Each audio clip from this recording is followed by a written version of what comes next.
promises to be an absolute crackerjack of a race. Arabian Queen racing in second. Arabian Queen strikes the front. Here's Golden Horn. Arabian Queen on the far side is a real doer fighter. Arabian Queen is wearing down. It's going to be tight. Arabian Queen has won the judgment. What a surprise! What a shock! Arabian Queen, she was a very, very smart filly. She was born here, raised here, then went into David Ellsworth's, and she was trained from there. Not only do I remember her, I remember her mother and her grandmother, which I was privileged to train them all. Starsheba bred Bathsheba, which I'm sure you all know, was the one-eyed wonder. She won the Lancashire Oaks twice. She won at Royal Ascot over a mile, but she was a star, was Arabian Queen. She won what was then called the Cherry Hinton on the July course. She beat a very highly regarded filly of Andre Fabre, and Ryan Moore rode her, and I remember Ryan saying, as his undismissive way, which only Ryan can relate things to, he says, they'll say she was lucky, but I'm telling you, she was good today. David thought she trained magnificently. I think to run third in the Nassau Stakes in itself was extraordinary. We had her in a group race in France at Deauville. It clashed with the Judmont, and I felt that that was a race to go for, being sensible, which I never was, but I thought that was the race to go for. And I discussed it with Jeff, and like myself, he said, what about York?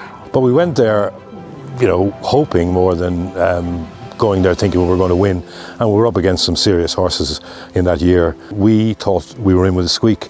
You can't say that too loudly because people think you're mad, but we thought her form was sufficient that we wouldn't have gone there had we not thought she had a chance.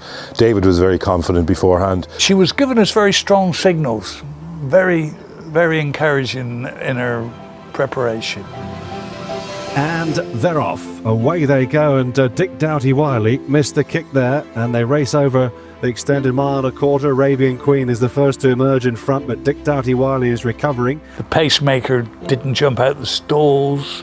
She was always running very free in front most of the time, if I can remember. Dick Doughty-Wylie's advantage is still about 3 lengths or so. Arabian Queen racing in second. And when it came to a bit of an argument, her and the Golden Horn, she was like a little terrier. And now Golden Horn is being asked to pick up by Frankie Dettori. Arabian Queen strikes the front. Here's Golden Horn. I thought we were obviously in trouble, but just the way she found another gear and knuckled down and saw it out was just extraordinary. She ran faster than him, that was the bottom line.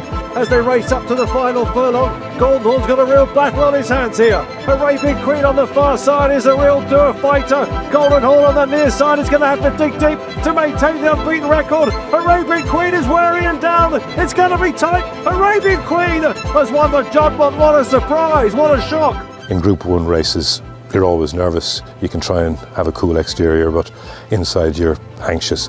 And it was flawless. Like just her run there, I think for me, of all the horses we've had, it has to be it stands out in my mind as one of the best we've had ever. She wouldn't lay down, and she won. It was a hell of a result, and I was big thrill. This is what Jeff is in it for. He's an owner breeder.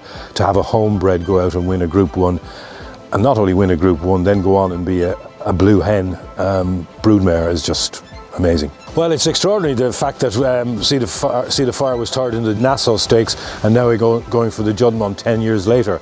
It's extraordinary to have a dam and her daughter of the same calibre. The way she won at York at the Dante meeting, wasn't it? She would, you'd be keeping an eye on her if you back something else. That's an impressive turn of foot here from this See the Stars filly, and this is all over. This is a procession. It's See the Fire who's on fire on the Naysmire this afternoon, and you won't see many group races won in this style. See the Fire under hands and heels is going to win by about 10 lengths of Sheen Murphy and Andrew Balding. She's a very, very smart filly, and she does seem to like York, but that was just extraordinary, that Middleton run. We've sent her to No Nay Never, we've got that magnificent filly you saw earlier on, her yearling filly. Well, I think Arabian Queen, the yearling and Sea the Fire, I think if you were going to use an example of good conformation, or if you wanted to explain conformation to somebody, I think Sea the Fire would be a beautiful example, as would that filly out there by No Nay Never. Just absolutely perfect. She's just, she's fantastic. She means everything to us. She's one in a lifetime, I think. We'd hardly run Arabian Queen and Sea the Fire against each other, but to be quite honest with you, I think it's in the past. We had a great day, she won it. I wouldn't like to tempt fate and run her in it again, but I think we're looking forward to seeing Sea the Fire in it, and let's hope she can emulate her mother 10 years after the event and with the same prep, third in the Nassau beforehand, but I'm sure she won't be 50 to 1.